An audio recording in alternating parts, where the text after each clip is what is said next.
is within our grasp. When we can make our futures anew on November 6th, he reminds us all, yes, we can. Ladies and gentlemen,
Morehouse men that day.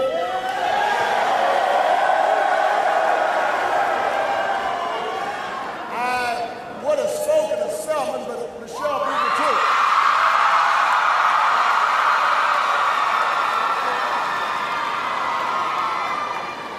Give it up for your next representatives, Carolyn Bordeaux and Lucy McBeth. Your next Lieutenant Governor, Sarah Riggs Amico. And give it up for your next governor, Stacey Abrams.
So you just got to pay real close attention.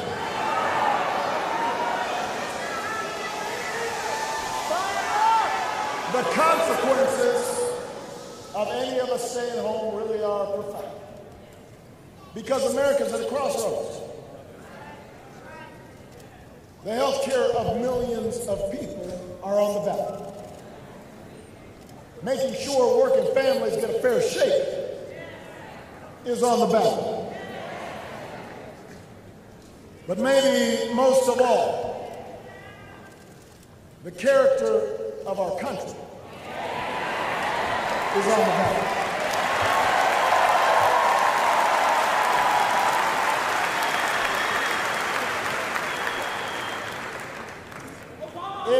I love you back.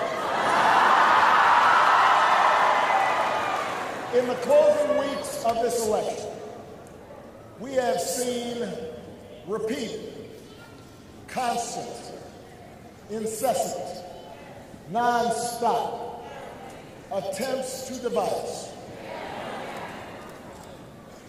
with rhetoric that is designed to make us angry and make us fearful,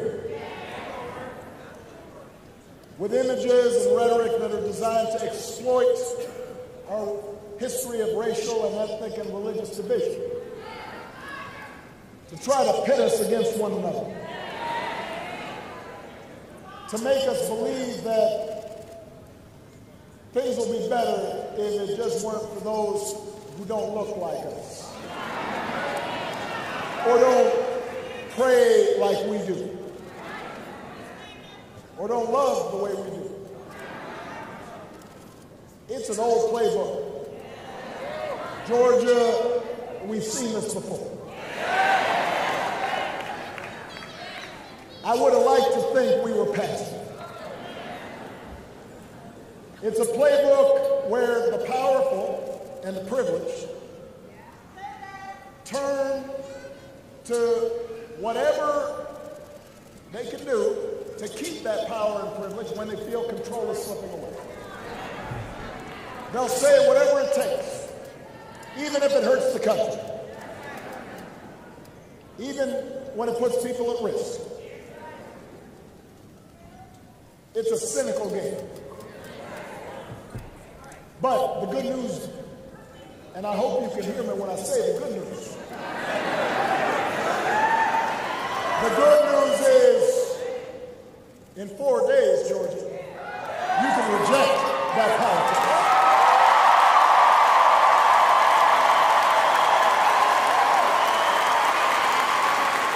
In 4 days,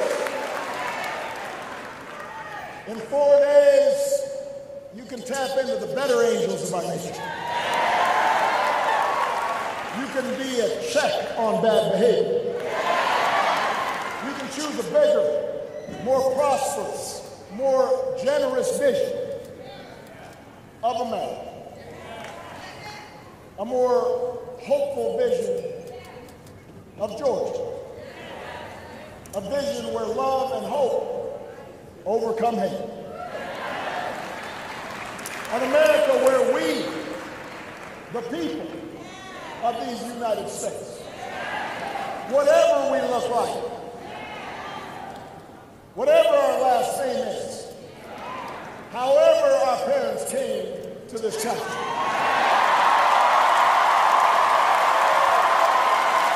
we can come together to shape our country's course. That's what Stacey stands for.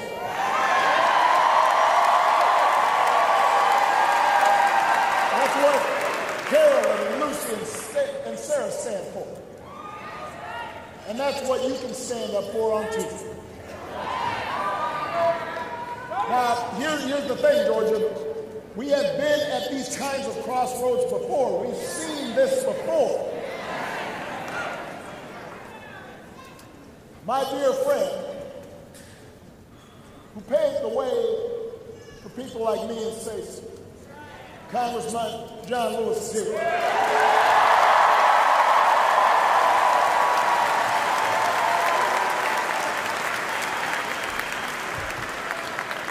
John saw this thing being played before. And the good news is, eventually we made the right choice as a country. Didn't happen as fast as it should have. But eventually we chose our better history, our better selves. But it didn't happen because everybody sat back and waited for it to happen. John Lewis didn't sit back and say, man, I hope someday things get better. It happened because some people marched, some people mobilized, some people organized. And when they won the right to vote, people voted to make a better history.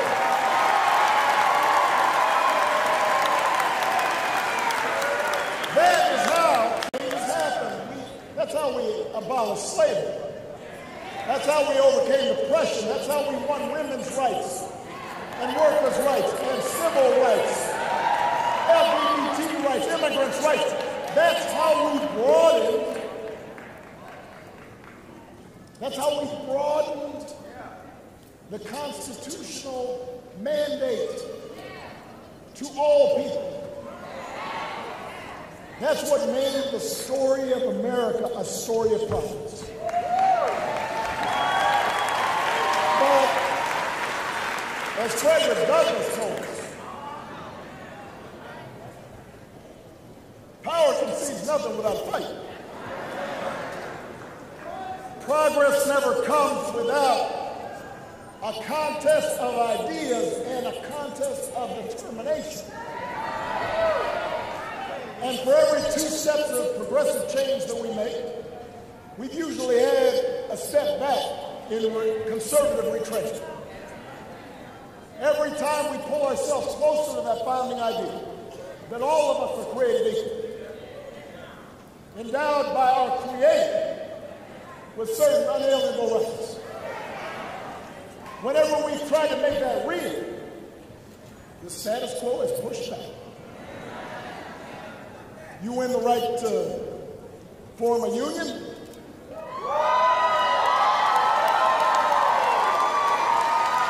You can count on some people trying to bust you. You win a higher minimum wage. Congress won't raise the minimum wage for 10 years. So it's worthless. You win the right to vote. Folks are still trying to take it away. Trying to do it in Georgia right now, right here, in 2018.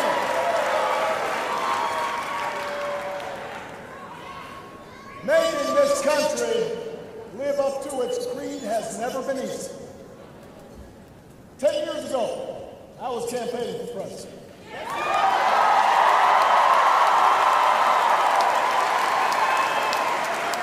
And we had been living through one of those periods of conservative retrenchment. Republicans had been cutting taxes for the rich, just like they're doing now. Cutting rules for big banks and polluters. We got hit by the worst financial crisis in our lifetimes because of those policies, and Democrats had to come and clean it up.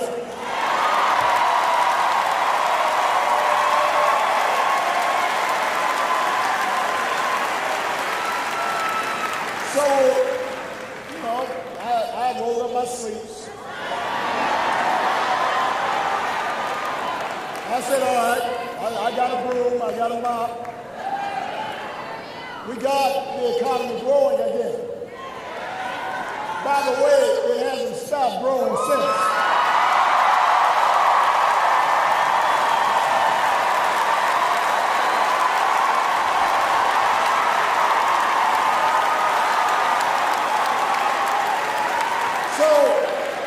So when folks, when the Republicans start talking now about how, oh, look how great the economy is. Where do you think that started? They didn't start that.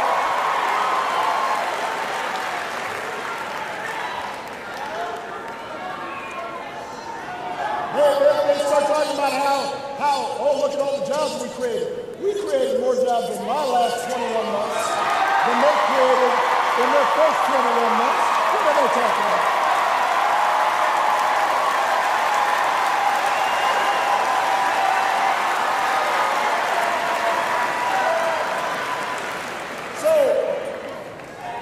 covered another 20 million folks with health care.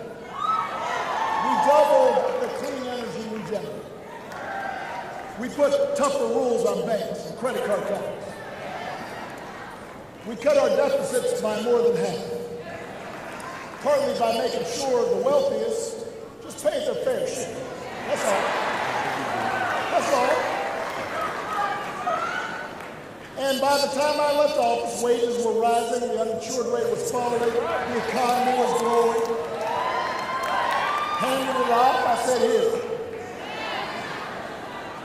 That's what we did with a progressive agenda.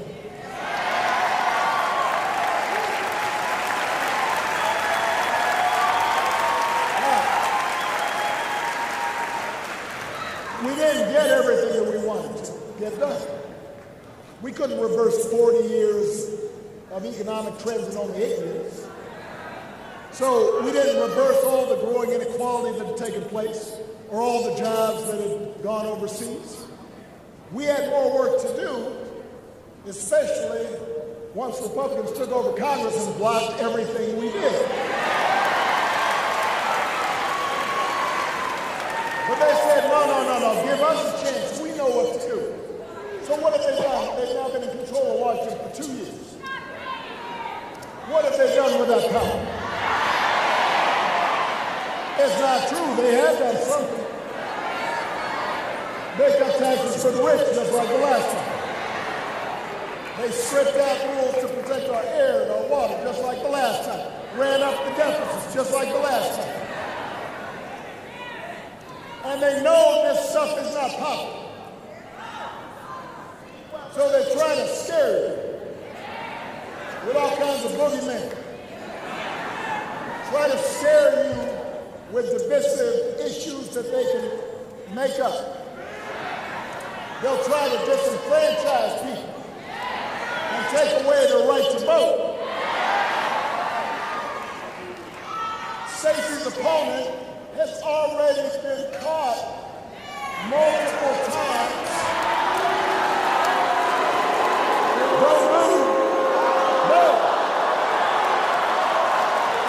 Vote. They can't hear you boo. They don't care about your boos, but they care about your vote. But I just want everybody to think about this, because I'm definitely losing my voice. If you are aspiring to the highest office in the state,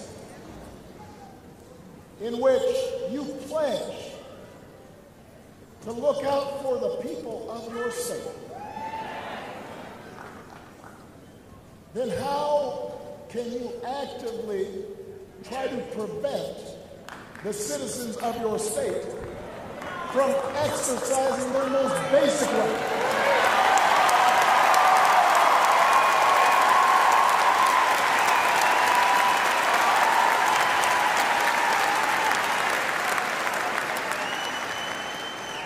I mean, there's a quote. I got to find the quote here. Because I looked at the quote and I said, really? He said that? He said, he's concerned about Stacey trying to get people to vote on Tuesday. And I'm quoting you. Especially if everybody uses and exercises their right to vote. He thinks that's the problem.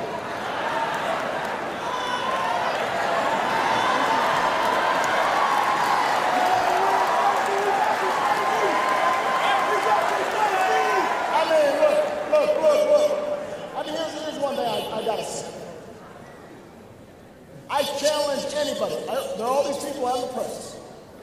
So I want to challenge them anytime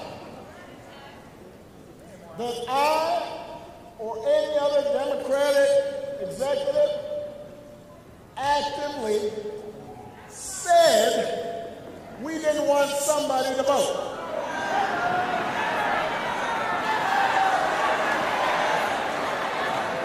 But we get taken for granted that that's okay. Georgia, it was here in Morehouse where Dr. Kemp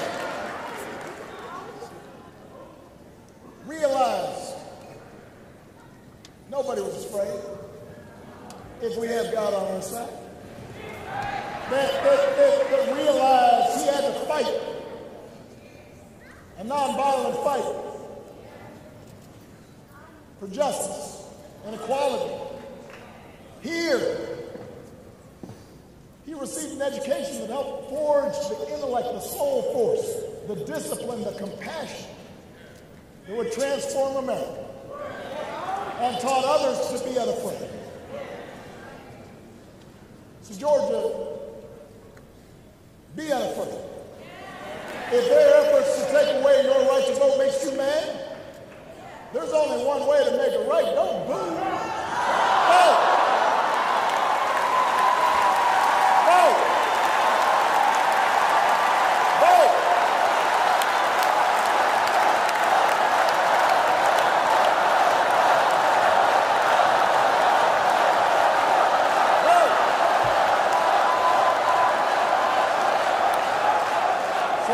So that's in Georgia. Now, meanwhile, back in Washington, let's take a look at what they've been doing these last 2 years. They promised to take on corruption.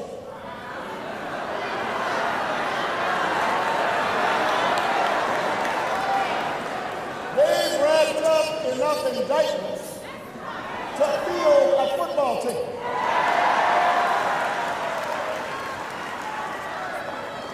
They pledged to fight for the little guy.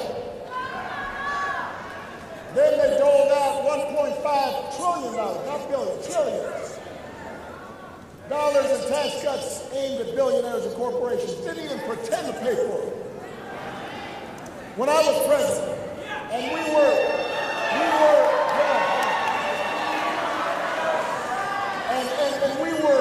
were fighting to dig the economy out of the hole that we had inherited. And we're trying to put people back to work. Rebuilding our roads, making sure teachers weren't laid off, and trying to get health care passed. Every time Republicans said, we can't do that, we can't help ordinary folks, we can't afford it, it'll increase our deficits. That's terrible, can't do it. But when they wanted $1.5 trillion in tax cuts for folks who didn't need it, all of a sudden, deficits don't matter. Now that they got the tax cuts passed, just 2 weeks ago, the Republican leader in Congress says, I'm very concerned about the deficit. I'm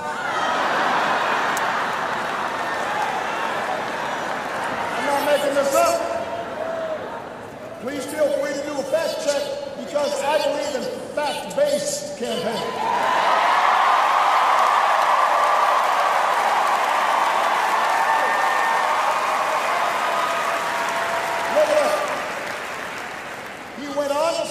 Well, obviously, to bring them down, we're going to have to cut programs like Medicare and Medicaid and Social Security. That's what he said. Cutting Medicare, Medicaid, Social Security to pay for billionaires' tax cuts does not sound like fighting for the little guy to me. You know who will fight for the little guy? Stacey Abrams will fight for a living wage for Georgia workers, for good public schools for our kids, for better transportation in rural and low-income communities. Republicans, they keep trying to diminish Stacey's remarkable accomplishments. She is the most experienced, most qualified candidate in this race. She's got an incredible track record of fighting for working families.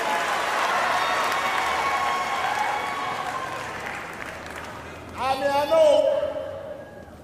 know that, you know, sometimes, for some reason, women do all the work and men try to take the credit.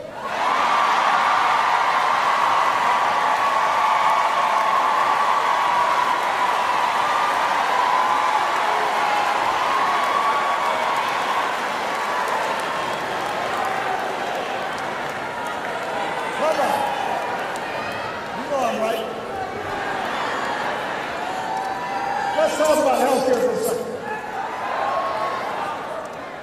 8 years ago, the Democrats passed the Affordable Care Act.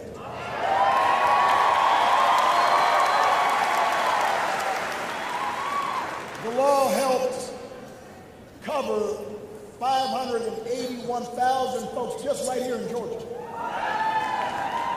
The law also made it illegal for the first time for insurers to discriminate against people with pre-existing conditions. It also, by the way, and I want all the women who are listening, on TV, wherever you are, on the internet, it used to be insurance companies could charge you more just for being a woman. It's just like going to the dry cleaners. You know, where like I put in my shirt and they'll charge you one, and then you put in your blouse, they're going to charge you twice as much. So we said, no, you can't do that. Democrats made that happen.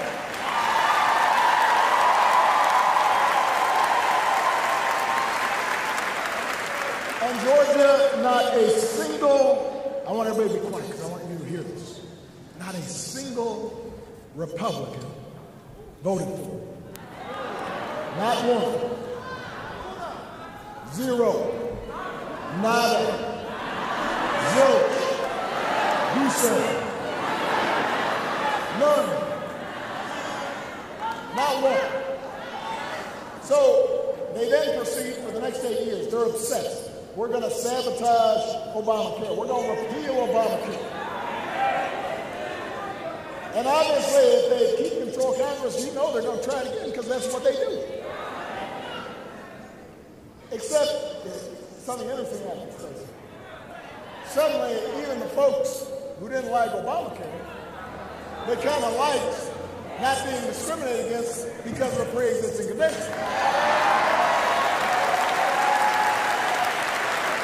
Some of the folks who didn't like or vote for me suddenly said, you know, I kind of like having health care. So now it's election season. And suddenly, magically, Republicans are out there running ads saying we are going to protect you if you've got a pre-existing condition.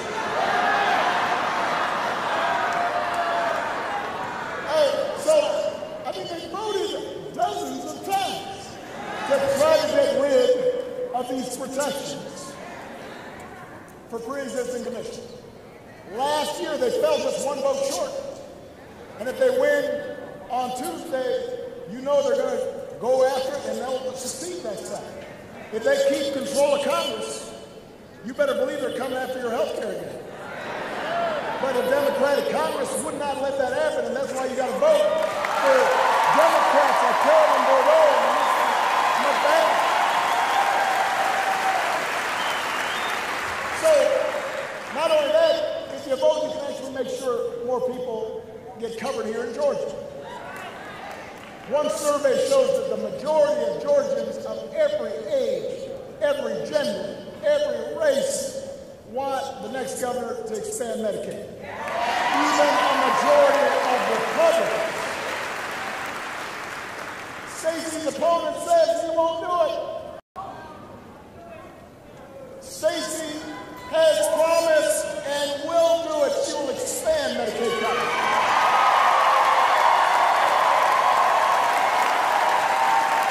So if you vote for her, and you vote for Democratic state legislators to help her, your vote will cover nearly 500,000 Georgians, just like that. Democrats aren't going to let Republicans go after your pre-existing conditions protections or gut your Medicare to pay for their tax cuts. They'll protect your care. And you know it because they've done it. Now, but I want to make a larger point, George. If Republicans thought their tax cuts for billionaires was popular, that's what they campaigned on, but suddenly you don't hear a peep about that. if they thought all their votes to take away your health care coverage were popular, that's what they campaigned on. You don't hear a peep about that. But it's worse than that. Not only will they not own up to what they have done, suddenly they are saying that they're the ones to protect people with pre-existing conditions. I want everybody to pay attention to this. They have literally been doing the opposite of what they're now saying. It's like calling up, down. Calling black, white. It requires some kind of gumption, some kind of nerve, some kind of chutzpah. We can also call it what it is. It's a lie.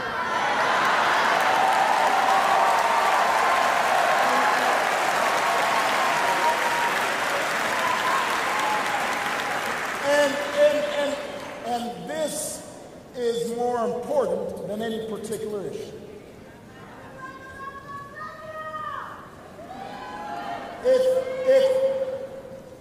If you want one thing out of your leader, there's got to be some core integrity. I mean, Stacey was raised with core values like honesty and honoring your commitments and keeping your word. Which reminds me, I saw her opponent backed out of that debate. So he wrote her a letter and said, well, you can't do both?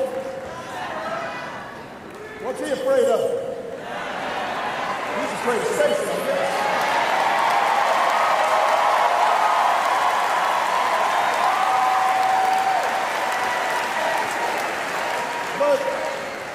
But, you know, I had a chance to meet Stacey's parents backstage.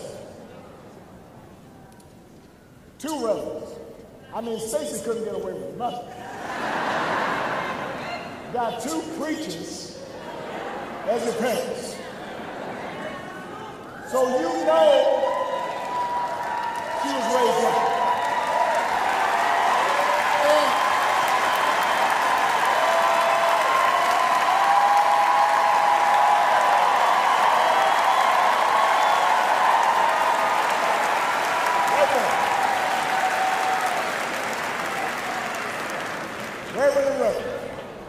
Reverend Doctor. So this brings me to the bigger question of this election. What kind of politics do we want? Now listen, I was saying to some folks last couple of days. Throughout human history, and certainly throughout American history, we've had politicians that kind of fudged on the truth. They made promises that turned out to be harder than expected. They pumped up all the good things they did and didn't talk about the things that they screwed up. They tried to put a positive spin on things. That's human nature, by the way. It's not just politicians. All y'all do it. Right? You know, I was joking out, you know, Michelle come home. Hey, honey, I'm doing the dishes. And right away, she's looking like, first of all, you haven't done the dishes in like a year. So I'm not impressed. Second of all, why are you doing the dishes? You must have done something wrong. I was trying to put a positive spin on things. So some of that's human nature. All right, we get it. What we have not seen, at least in my lifetime, is an approach in which folks in the highest levels of office, folks who we thought our children should be looking up to, will just blatantly, repeatedly, boldly, shamelessly lie. Just make stuff up. Just say things that they know are not true. And they just keep on doing it. And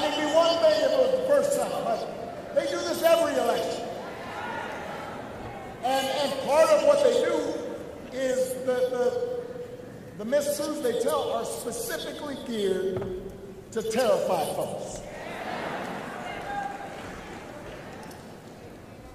And what's interesting is after the election, they don't talk about it no more. I guess it just gets fixed.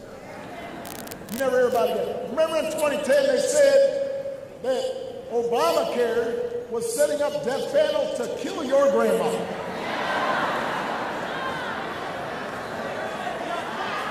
Now,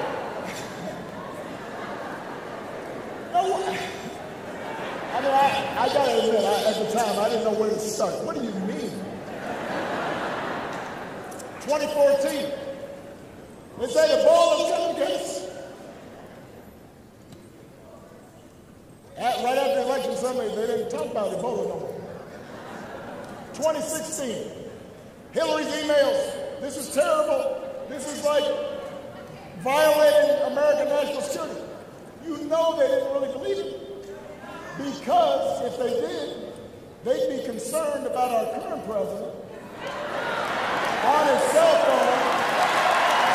Well, the Chinese are listening in, and he's leaving the phone in his golf cart. I didn't even have a phone for 8 years. When I finally got out and I had this phone, I said, Sasha, how do I work this? Didn't know what to do. Now in 2018, suddenly they are telling you that the biggest threat to America, the biggest threat is some impoverished refugees 1,000 miles away, on foot, got their babies with, broke, got no money. This is And you know what? That's not enough just to lie about it. Now, they're sending our brave troops, who, by the way, by law cannot enforce laws on domestic soil. They're sending them down there for political stuff, when they could be with their families. The men and women of our military deserve better than that.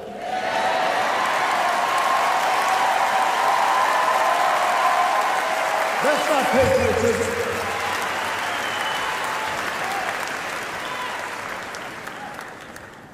So they try these scare tactics, but here's the thing, Georgia. What I worry about is sometimes we fall for this.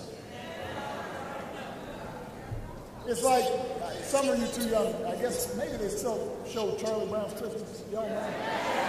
Love that show. Da-da-da-da-da. So, you know how Lucy's got the football? And she says, come on, Charlie, kick it. He says, no, you're going to pull away. No, not this time. And then finally he goes, she pulls it. He's flat on back. Sometimes I feel like we're like Charlie Brown. We just fall for the okie doke. Georgia, don't fall for the okie doke this time. Don't be bamboozled this time. Don't be hoodwinked. Because while they are trying to distract you with all this stuff, they're robbing you blind. They'll say, look over there. And then they'll give the tax cuts to their billionaire friends. Look. And then they'll let big polluters poison our air and our water. They will take your health care away while you're not looking. They are like one of those times where a door-to-door salesman comes to your door, says he's going to sell you a security system, and meanwhile his buddy's in the back stealing your stuff.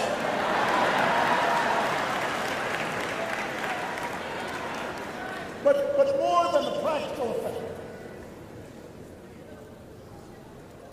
when words stop meaning anything, when people can just make stuff up, and there's no consequences, democracy can't work. You will always be my president. George Orwell, Morehouse man, pick up that ball. Because, Selma, because we've seen before what happens when there is no consequence to lying and words stop meaning anything and truth no longer matters. Not only can democracy not function,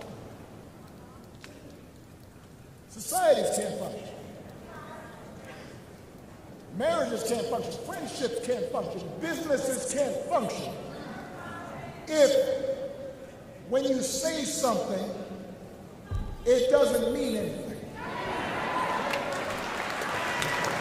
That is the moment that we were in our country right now.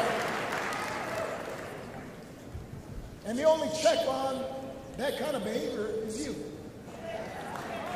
The only guardian of truth is you. You and your vote. On Tuesday, you can vote for a politics that's decent, for a politics that's honest, for a politics that is lawful, for a politics that tries to do right by people. And for those who are watching, who aren't Democrats, let me just say there's some issues that should transcend party.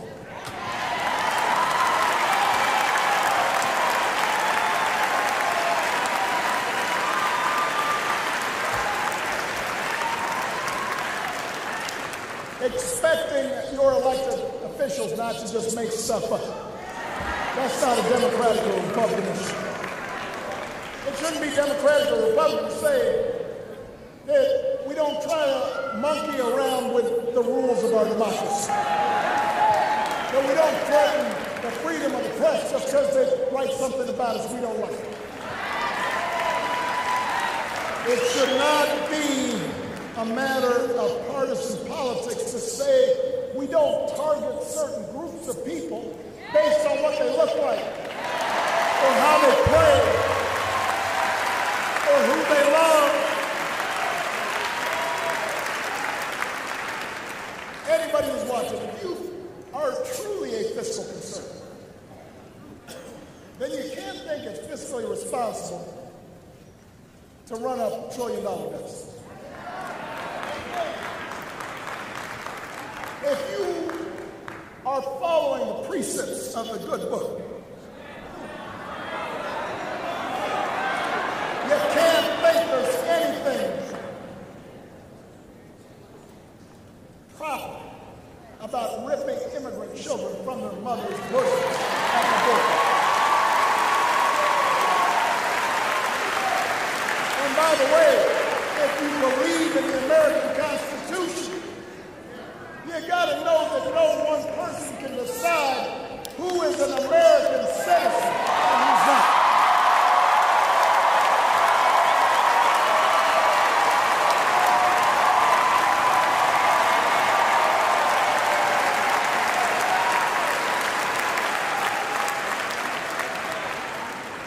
I want people to think about that. This is America. We're not supposed to be thinking that way. We shouldn't even be close to thinking that.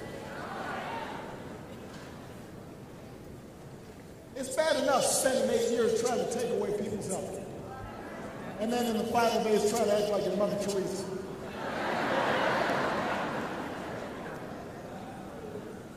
It's bad enough spending all your time vilifying people and questioning their patriotism and calling them enemies of the people and then saying, I'm very concerned about civility.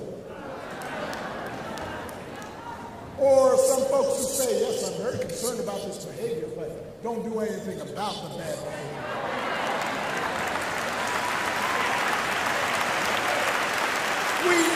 more leaders who will stand up for what's right regardless of party lines. Leaders who will fight for you and for what's best in the American spirit. Patriots who will actually stand up for anyone whose fundamental rights are being threatened. I want a leader who stands up for other people's health care even if they've got health care. I want a leader who will stand up for other kids being bullied even if their kids are okay. I want a leader who will stand up for somebody else's right to worship as they please, even if I disagree with how they worship. Because this is America. This isn't some half-baked, backwater. This is America. Land of the free. Home of the brave. And that's what all of us need to stand up for with clarity and with patriotism and with purpose. Those core values that bind us to our fellow citizens, no matter who we are. Because that's what Americans are supposed to do. That's what America is supposed to do. And that's what Stacey Abrams believes.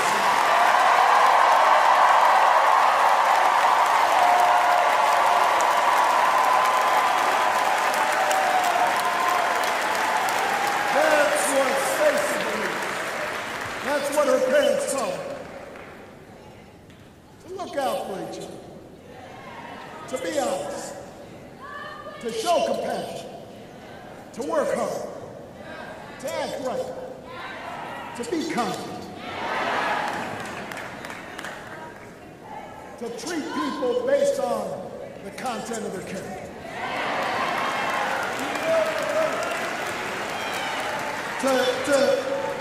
to look out for the weak and the vulnerable, not to bully or to kick them when you're down.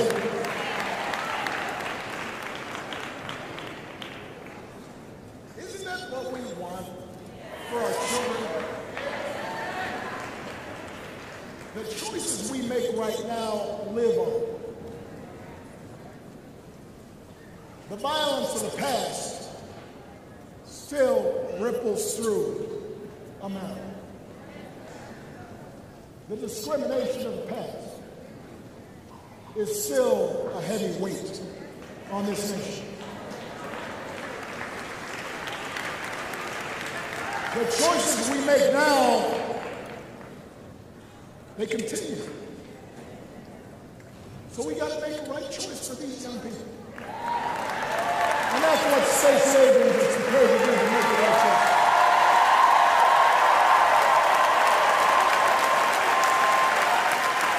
And that's why, Georgia, that's why I'm hopeful.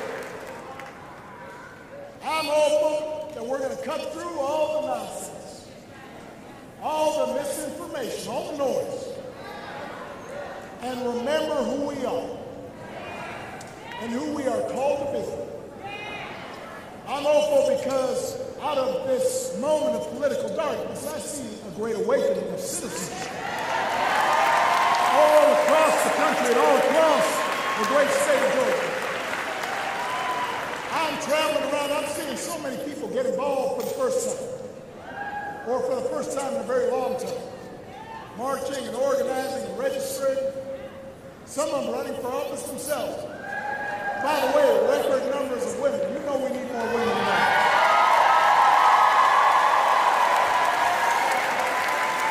Young veterans of Iraq and Afghanistan. I've heard about the domestic workers right here in Georgia, mobilizing for Stacey like never before.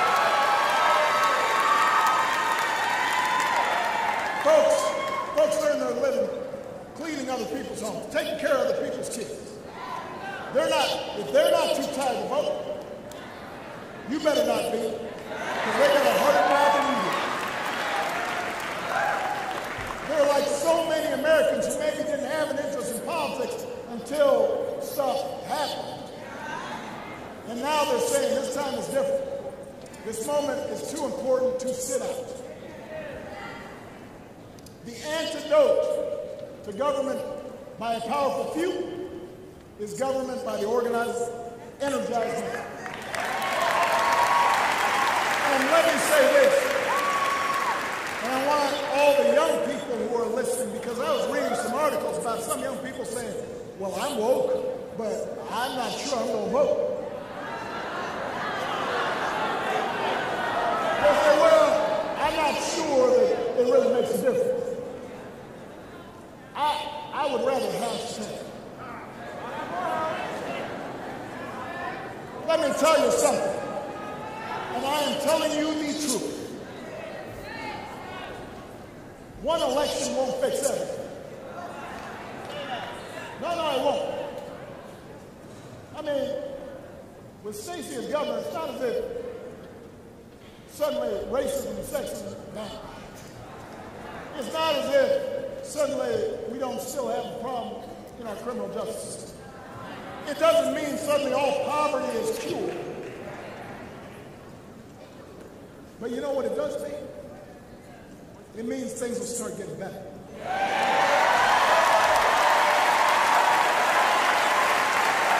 And that's how change happens. We do the work, we get it started, and it gets better. And then we do more work, and it gets a little better. So if you don't like what's going on right now, don't complain. Don't get anxious. Don't throw up your hands in despair. Don't boo. Don't hashtag. Vote. When you vote for Attorney General and state reps, you have the power to protect voting rights and make sure the criminal justice system treats everybody fairly. When you vote, you've got the power to strengthen laws that protect women from harassment in the workplace and make sure that they're paid the same amount of money for doing the same work as a man. When you vote, you have the power to make it just a little bit easier for a student to afford college. And maybe a little bit harder for a disturbed person to shoot up places where our kids learn and where our seniors play. When you vote, you have the power to make sure a family has health insurance. You can save somebody's life. It might not be everybody, but that one person who had health care because of your vote, that power rests in your hands. If you get involved and knock on some doors and talk with your friends, you get some souls to the polls on Tuesday, you sign up with Stacey's volunteers, you vote up and down this whole incredible Georgia Democratic ticket. If you do that, something powerful will happen. Change will happen. Hope starts blossoming with each new step we take in the direction of fairness and justice and equality and opportunity. Hope starts to spread. That's what John Lewis taught us. Make history here in Georgia.